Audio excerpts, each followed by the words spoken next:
Olá, pessoas. Olá, confrades, como se diz, né? Classicamente no meio espírita.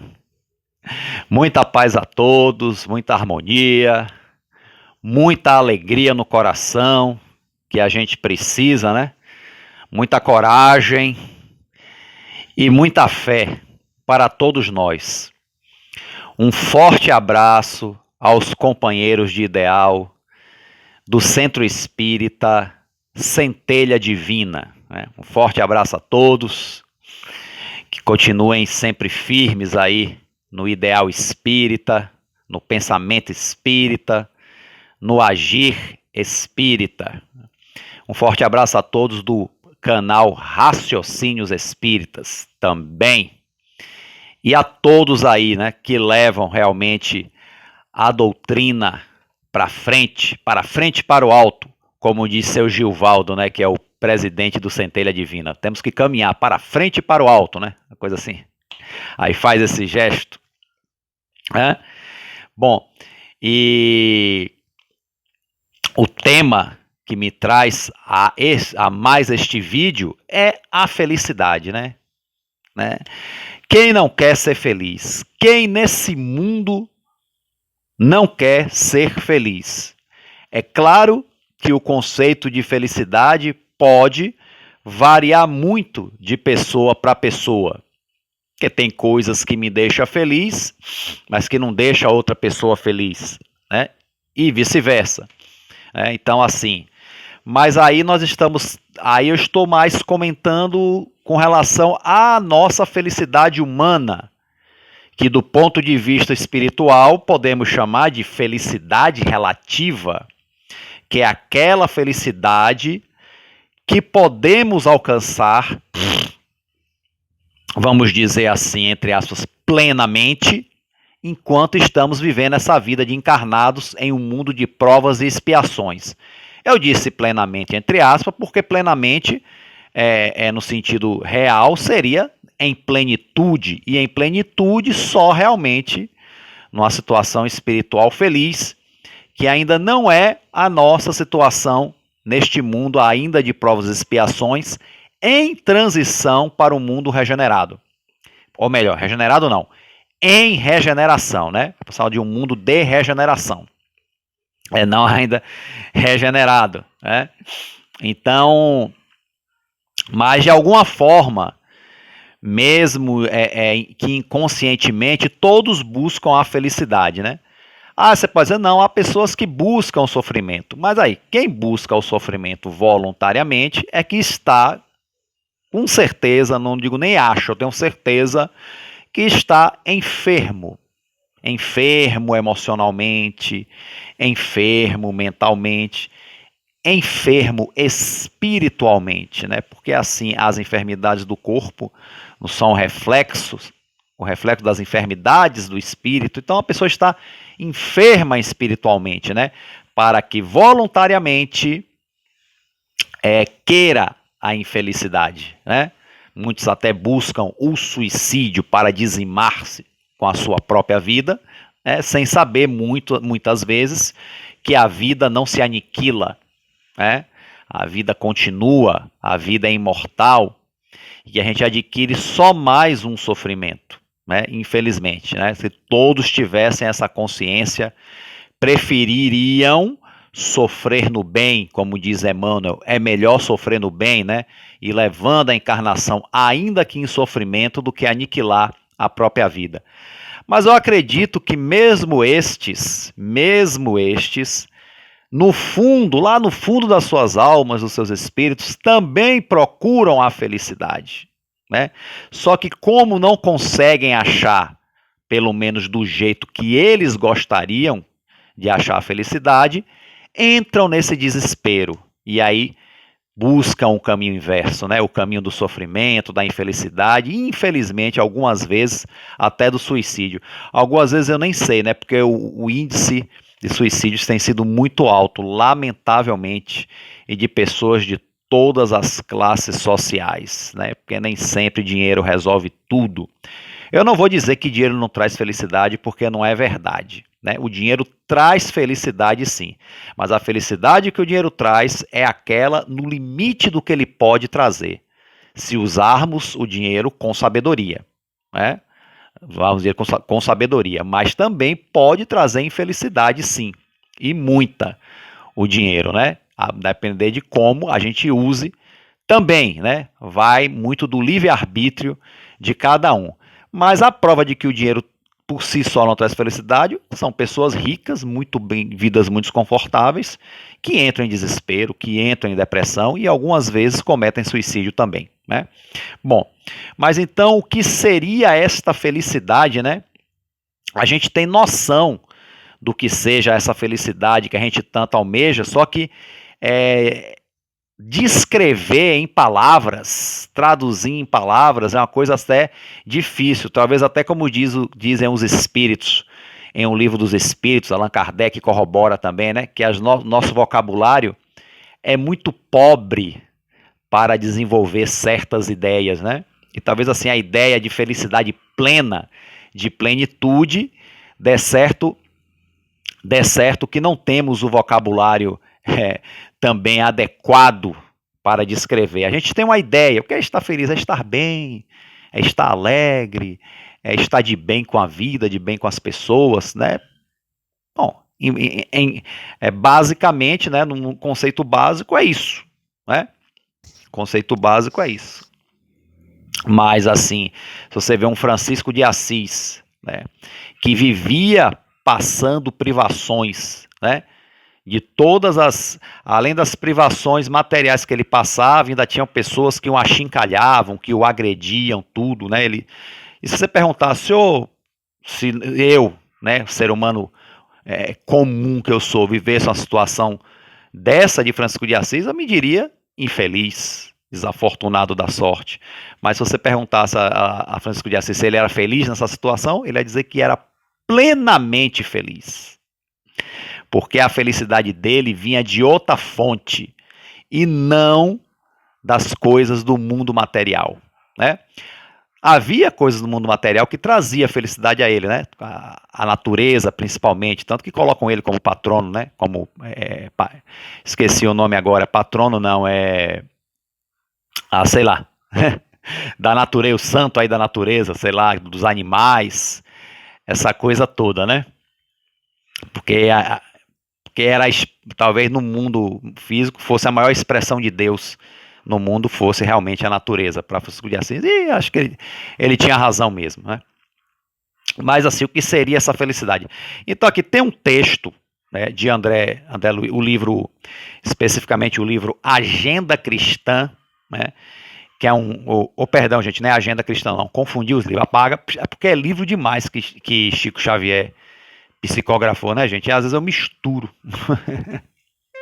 E é porque também é do mesmo autor, né? É de André Luiz. Na verdade, o livro é Sinal Verde, né? Que é do mesmo autor, André Luiz. Tanto a Agenda Cristã quanto o Sinal Verde é do mesmo autor. André Luiz, pela psicografia de Francisco Cândido Xavier, né? O nosso querido Chico Xavier. E aí, nesse livro, Sinal Verde, no capítulo 26, ele manda uma mensagem, né? Chamada Em Torno da Felicidade, ó, em torno da felicidade, né? Quer dizer, está aqui André Luiz na necessidade de nos transmitir mais uma ideia do que seja essa felicidade aí, tão almejada, né? Então, vamos dar uma olhadinha aqui, né? No primeiro parágrafo, André Luiz diz assim: em matéria de felicidade, convém não esquecer que nos transformamos sempre naquilo que amamos. Olha só, em matéria de felicidade, é importante que a gente se lembre que a gente se transforma naquilo que amamos. Olha que interessante, né?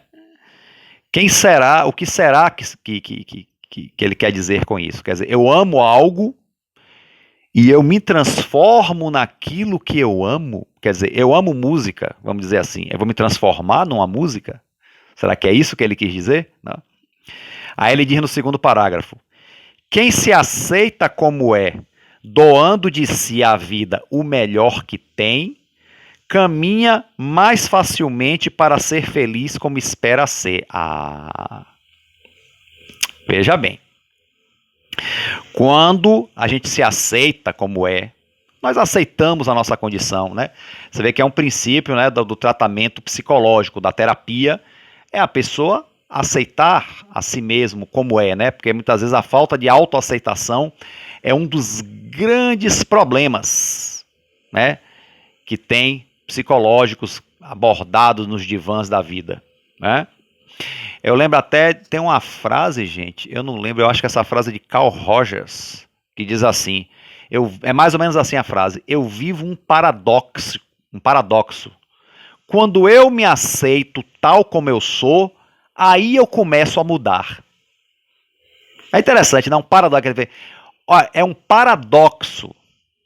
Quando eu me aceito como eu sou, aí eu começo a mudar. Mas é interessante, é um paradoxo a princípio, né? Textualmente falando. Mas quando você pensa, quando você quer melhorar algo, você primeiro tem que aceitar que aquilo não está bom. Entendeu? Se você quer tornar algo bom, você primeiro tem que aceitar que aquilo é ruim. Então, se você quer se melhorar, né? Se você quer estar melhor, quer dizer que você tem que aceitar que você ainda não está bem do jeito que você gostaria de estar. Então, isso é autoaceitação. E não é se fragelar, é se aceitar. Pô, eu sou assim, tal, é a minha condição, é o meu momento evolutivo, para quem já tiver a consciência dos princípios espíritas, é o meu momento evolutivo, é assim que eu sou. Mas eu posso melhorar.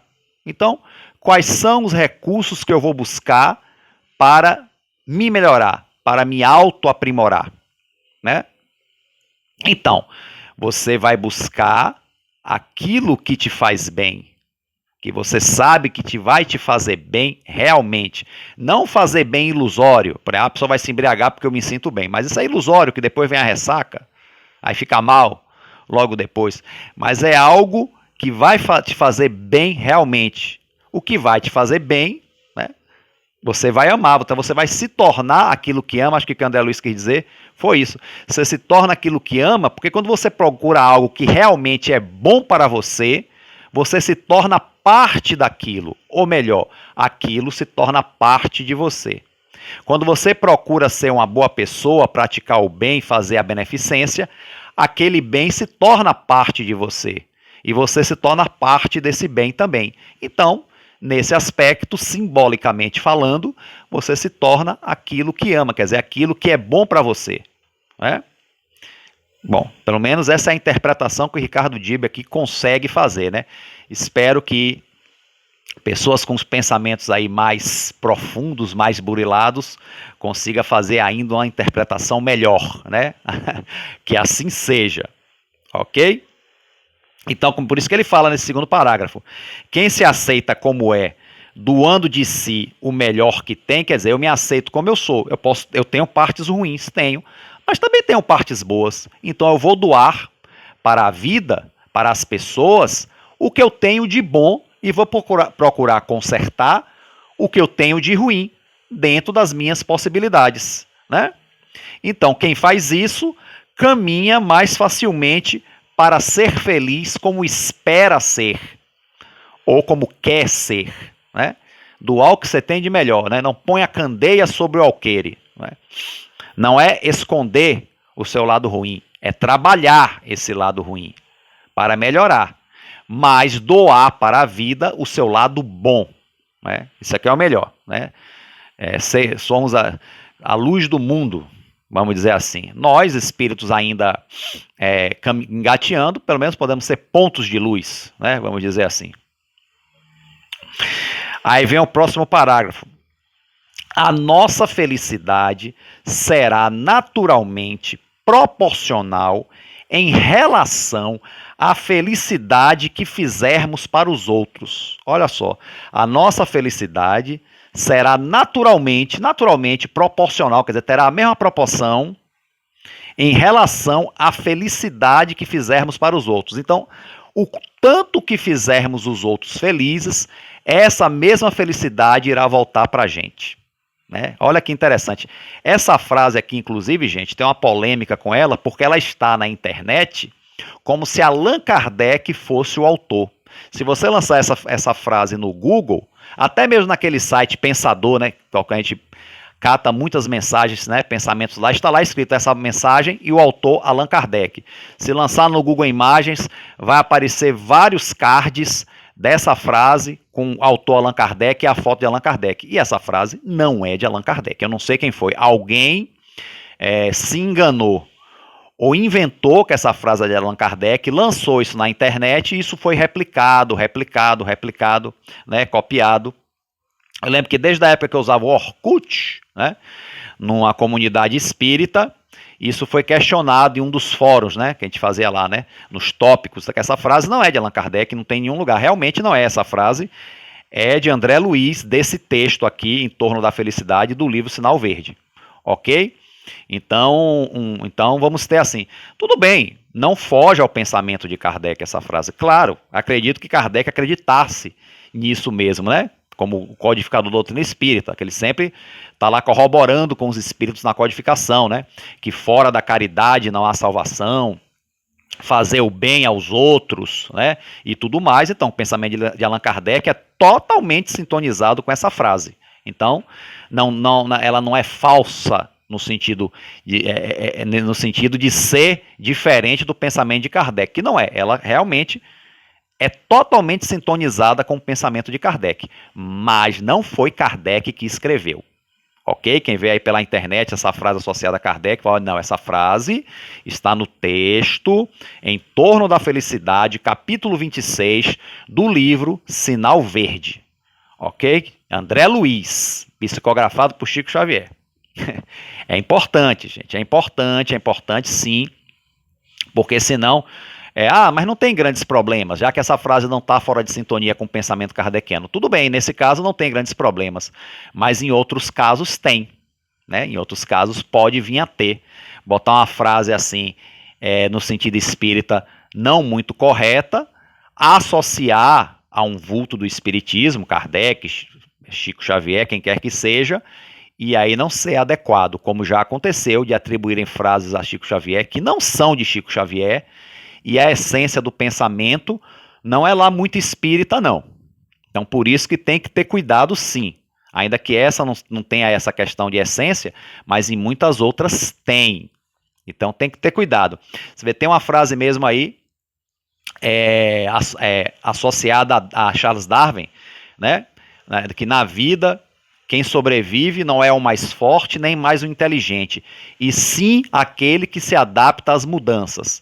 Charles Darwin. É verdade que esse pensamento é inspirado na teoria da evolução de Charles Darwin, mas não foi ele que escreveu. Quem escreveu foi um professor americano, que me perdoe, eu não lembro o nome agora, ele que, na verdade, ele ditou essa frase em uma palestra, uma aula, e alguém escreveu, certo?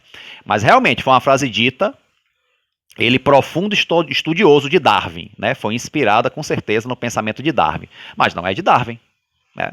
Mas se lançar no Google da internet, está lá essa frase e assinada embaixo, Charles Darwin, né? Então são coisas assim que temos que ter cuidado. Muitos textos, por exemplo, associados a Luiz Fernando Veríssimo, que a gente recebia por e-mail, né, há um tempo atrás, ainda colocam em blogs, em rede social, e Luiz Fernando Veríssimo diz, esse texto não é meu, ele que é vivo ainda, né? E ele mesmo diz, né?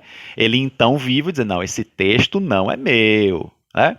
Aliás, eu nem sei, Luiz Fernando Veríssimo ainda está encarnado ainda, né? Bom, se não estiver, quando ele estava encarnado, se ele não estiver encarnado mais, ele já dizia, esse texto não é meu, né? Eu realmente não sei, gente, estou aqui meio por fora, porque eu não tenho assistido muitos noticiários, né? Mas volta e meia eu vejo que algum grande vulto nosso tem desencarnado, né? Mas acredito que Luiz Fernando Veríssimo ainda não, acho que eu saberia. Então ele disse que não, então ele já negou várias autorias da internet sobre ele, ok? Então, mais importante que o mensageiro, gente, é a essência da mensagem, né? A alegria do próximo começa muitas vezes no sorriso que você lhe queira dar, né? Muitas vezes, gente, a maneira como nós tratamos alguém pode definir o dia dela ou não. Tem aquelas pessoas amargas, é verdade, que não adianta você dizer nada, você fazer nada. Vai continuar ali na amargura dela, tá. É o livre-arbítrio de cada um. Mas há outras situações, gente, que a pessoa só está esperando que alguém sorria para ela poder sorrir, né? Há muitos casos assim. Então estejamos atentos, né? E André Luiz nos chama a atenção nesse parágrafo, né? Que a alegria do próximo começa muitas vezes no sorriso que você lhe queira dar. Então, muitas vezes, viu? Ele não falou algumas vezes, não, viu? Falou muitas vezes. A felicidade pode exibir-se, passear, falar e comunicar-se na vida externa, mas reside com o endereço exato na consciência tranquila. Isso quer dizer, gente, que a felicidade não são necessariamente manifestações externas.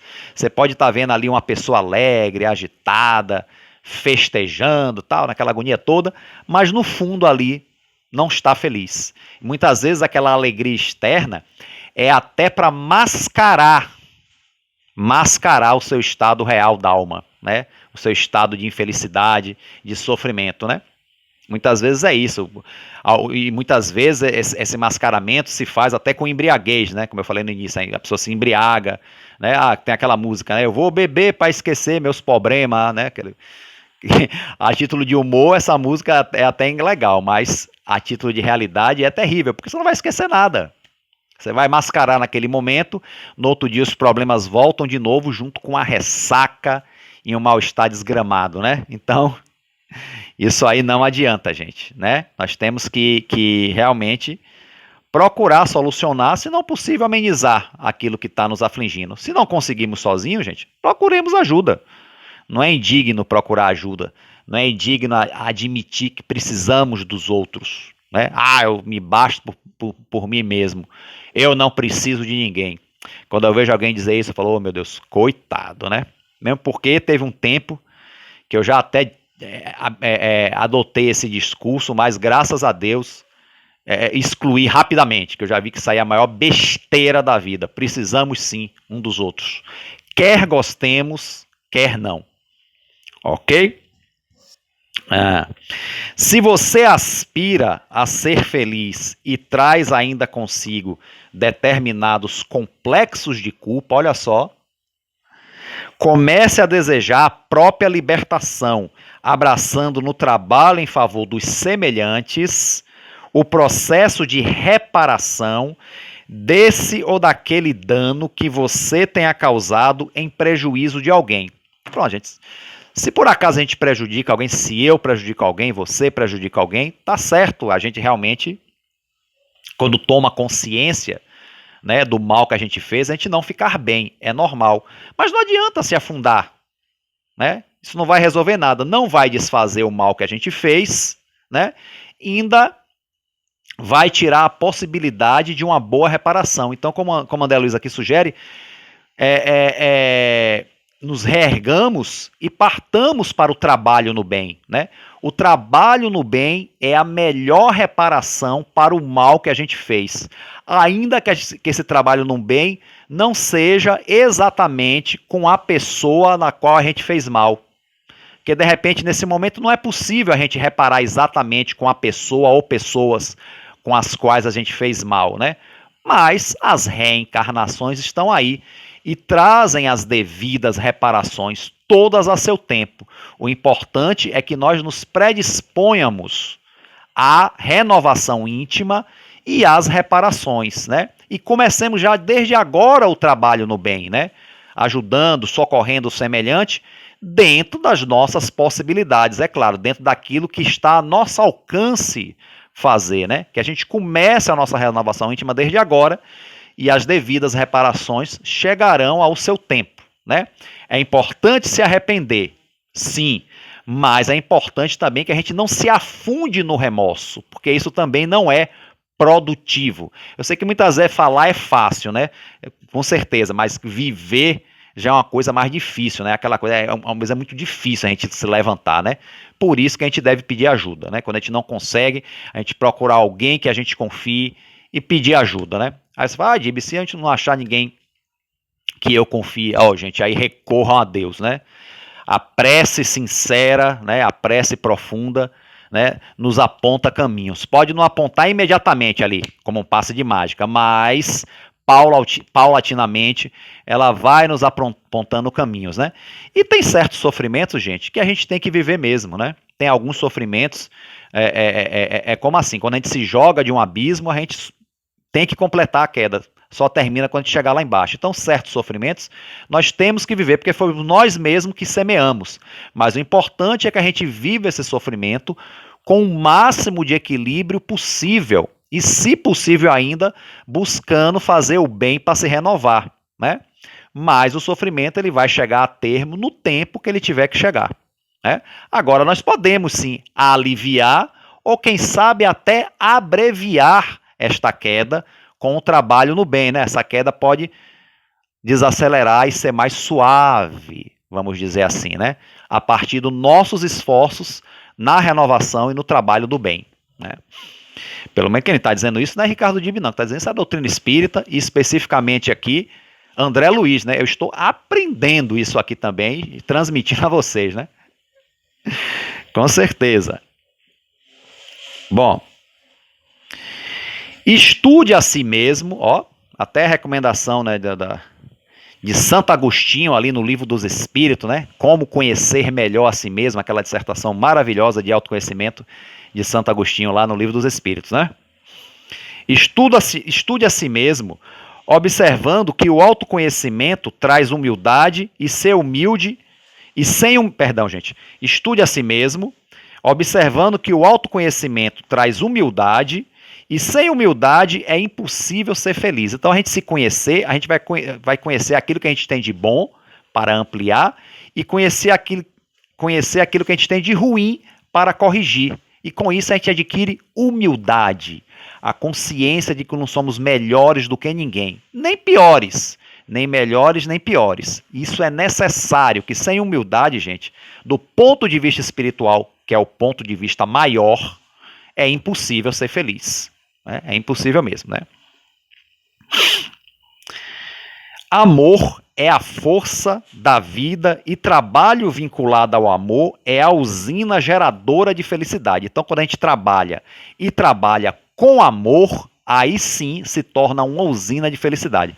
A gente trabalha mais sempre por necessidade, trabalha porque tem que trabalhar, faz porque tem que fazer, né?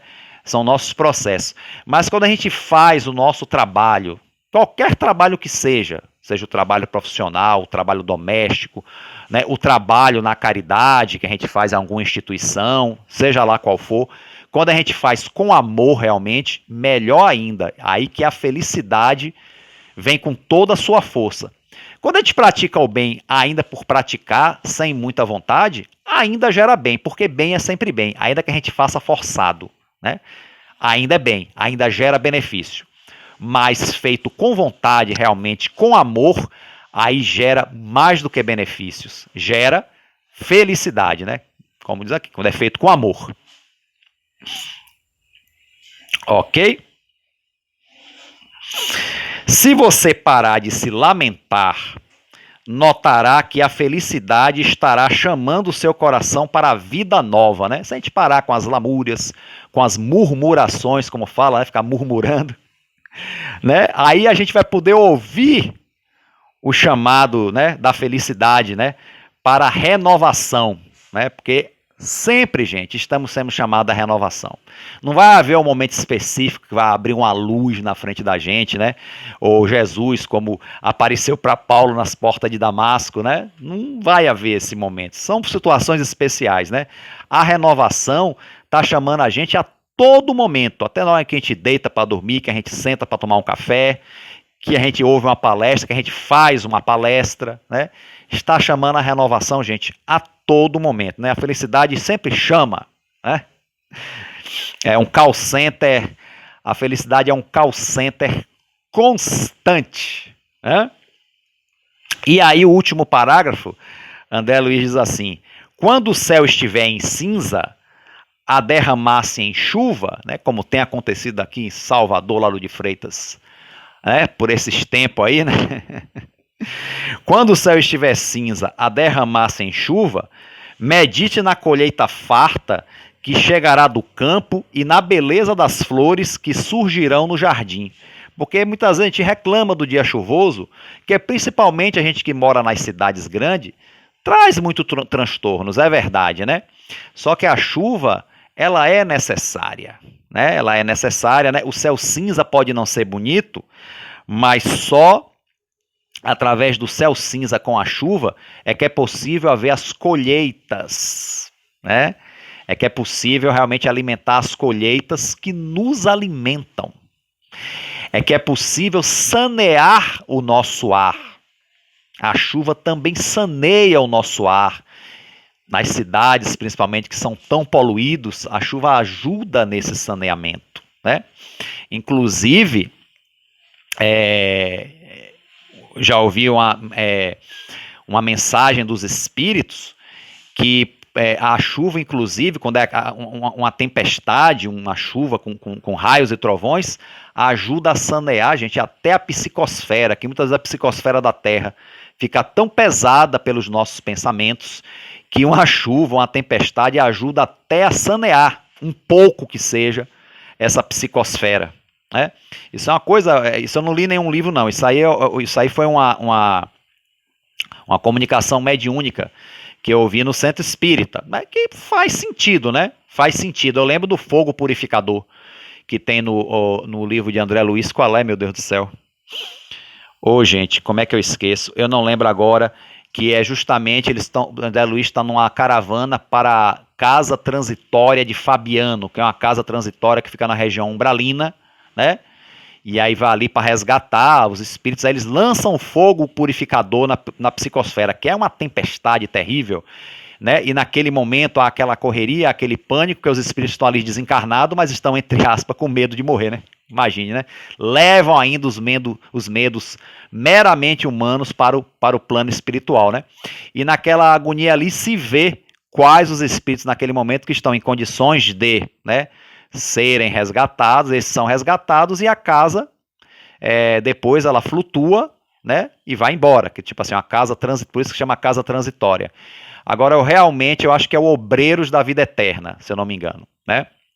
Eu não lembro exatamente, mas se não for, depois alguém me corrige aí no comentário, tá bom? Porque realmente agora eu lembro do fato, mas o livro, se eu não me engano, são Os Obreiros da Vida Eterna. Ok, gente? Então é isso. É importante que a gente lembre, né, o capítulo do Evangelho, fora da caridade não há salvação, né? E Kardec faz aquelas análises. Fora da igreja não há salvação, fora da verdade não há salvação. É interessante, fora da igreja não há salvação é a gente ter que se submeter a dogmas, né? Para, entre aspas, se salvar, ou seja, para a gente ficar espírito evoluído, né? E isso aí não compete, porque, com todo respeito a quem frequenta as suas religiões, dogmas de igrejas, de templos religiosos, são assim, como é que se diz? São princípios humanos que foram criados para organizar, né, aquele sistema de fé. Quer dizer, a pessoa, o que é uma religião? Cria-se um sistema de fé, e no sentido de organizar esse sistema se criam os dogmas, né, a partir de questões culturais, a partir de alguns princípios que são professados na época, a partir até, infelizmente, de alguns preconceitos, mas se criam os dogmas. Então, mas você está submetido a coisas que são regras humanas para evoluir espiritualmente, não tem o menor sentido, né? Nem fora do centro espírita não há salvação, né? Se alguém um dia dizer isso, que fora do centro espírita não há salvação, está falando de uma bobagem, né? Bem, porque não é salvação. Hoje em dia se substitui a palavra salvação por evolução. E até a verdade, né? Fora da verdade não há salvação. Você, Dib, mas não é a verdade que liberta? Sim, né? Como diz Jesus, conhece a verdade e esta te libertará. E essa liberdade é que nos fará felizes, né? Que vai fazer a gente viver em plenitude, né? Plenitude, que é uma palavra muito usada por Joana de Ângeles. Tem até um livro dela, psicografado por Divaldo Franco, Plenitude, né? Então, assim, mas só que quando você coloca essa frase fora da verdade na salvação, ela soa um pouco capciosa, né? Porque nós, humanos, né, temos ainda a pretensão de sermos os possuidores da verdade. Aí a pessoa vai perguntar, fora da verdade, nossa salvação, que verdade? Né? Um companheiro meu ali vai ter uma verdade, eu vou ter outra verdade, o outro ali vai ter outra verdade, aí cada um vai querer o quê? Não, a verdade verdadeira é a minha, é essa aqui que salva, né? E é o que acontece muitas vezes nessas guerras de pensamentos religiosos que a gente tem aí. Cada um quer ser o possuidor da verdade, inclusive alguns companheiros espíritas, né? Então vamos ter cuidado com isso. Então, fora da verdade na salvação, é uma frase capiciosa por isso, né? E Allan Kardec faz lá uma dissertação sobre isso também no mesmo capítulo de O Evangelho segundo o Espiritismo, né? Quando se fala, conhece a verdade e ela te libertará, é a verdade universal, é a verdade de Deus, entendeu? É a verdade que Jesus nos traz, que ele diz, eu sou o caminho, a verdade e a vida. Ninguém vai ao Pai senão por mim. O que é que ele está querendo dizer isso? Quer dizer que ele é o cara melhor que todo mundo? Tal? Não, porque ele mostrou a humildade dele perante nós, mostra que a arrogância é uma coisa que Jesus longe de ter. O que ele quer dizer é o seguinte, que ele representa para nós o plano espiritual maior. Ele representa para nós a verdade do Pai, né, como ele chamava de Deus, né, do Pai que estás no céu, né? Eu estava até comentando com minha esposa ainda ontem, que a gente lendo algumas coisas, né, do Evangelho, e assim, poxa, tem hora que Jesus fala uma linguagem, parece que está falando com criança, né? Uma linguagem quase infantil. Se você não fizer assim, vosso Pai que estás nos céus não fará assim com você. Eu falei, é verdade, porque ele, de certa forma, estava conversando com crianças, né? Crianças espirituais, então estava usando coisas simples, né? Então fala a verdade do Pai que está nos céus. Então, Jesus é o representante do Pai, né? Que traz a verdade do Pai, vamos dizer assim. Então, por isso que ele é o caminho, a verdade e a vida. Ou seja, sem a prática do amor, do perdão, da caridade, do qual Jesus foi a representação maior nessa terra, ninguém irá ao Pai. Ou seja, ninguém alcançará a plenitude espiritual. Ou seja, ninguém será verdadeiramente feliz, pleno espiritualmente, espírito realmente bom, purificado. Então é isso, essa é a essência do pensamento de Jesus com relação à verdade, à felicidade, pelo menos até onde nós, eu no caso aqui especificamente, possa alcançar, né? No caso, até onde podemos alcançar. Ok, gente? Então é isso que eu queria trazer para vocês aqui nesse vídeo. Queria não, quero. Ok? E aí eu vou encerrando por aqui, né? Aconselhando a todos que realmente leiam, que não fiquem só com as minhas palavras, né? Esse livro Sinal Verde, né? Como muitas outras obras de Chico Xavier, tem gratuitamente em PDF na internet. Quem não tem um livro físico é só baixar. Vocês viram que eu li, inclusive foi aqui no celular, né? Que eu tenho também, mesmo livros que eu tenha físico, eu baixo em PDF, porque é útil que seja assim, ok? E eu acho que assim, enquanto a gente não alcança essa felicidade plena lá, que o nosso espírito sedento tanto almeja, a gente vai buscando cultivar as pequenas felicidades, né?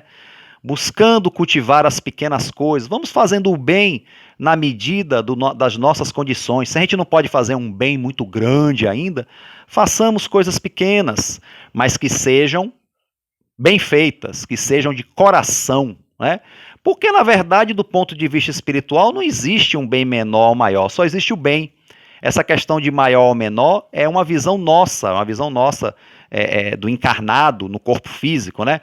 Do ponto de vista espiritual, o bem é o bem, né? E se você for juntar um conjunto de bens, de coisas boas, na nossa visão pequenas, se você for juntar tudo isso, juntando dá algo grande, né? Como se fosse uma coisa que vai acrescentando cada vez mais.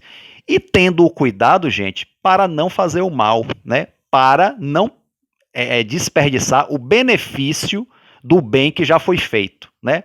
Que muitas vezes tem coisas que a gente faz de ruim que a gente acaba prejudicando todo o benefício que a gente já realizou, né? Isso eu lembro até aquele outro texto do Evangelho, a cólera, né? A pessoa que se entrega à cólera, ou seja, à raiva, pode perder muitos benefícios espirituais que já conquistou dentro de si no momento de desequilíbrio e fazer algo que vá se arrepender até o fim da encarnação e até depois que desencarnar. Então, vamos ter cuidado com isso, né? Cuidado com o nosso equilíbrio, né? Que ninguém vai ser santo, casto, puro. Não, né? Somos pessoas normais, temos nossos momentos difíceis e tal, mas vamos tentar manter um equilíbrio, né? Manter um equilíbrio, uma coisa assim que nos dê alguma sustentação. Isso a gente pode fazer através da prece, né? Da prece bem sentida, da meditação e através de fazer coisas boas, né? Nem que sejam coisas pequenas, que estejam ao alcance de todos fazer. Ok, gente? Então, muito obrigado, né, a todos que chegaram aqui neste vídeo, né? Um forte abraço e fiquem com Deus. E sejam felizes, né? Felicidade para todos nós.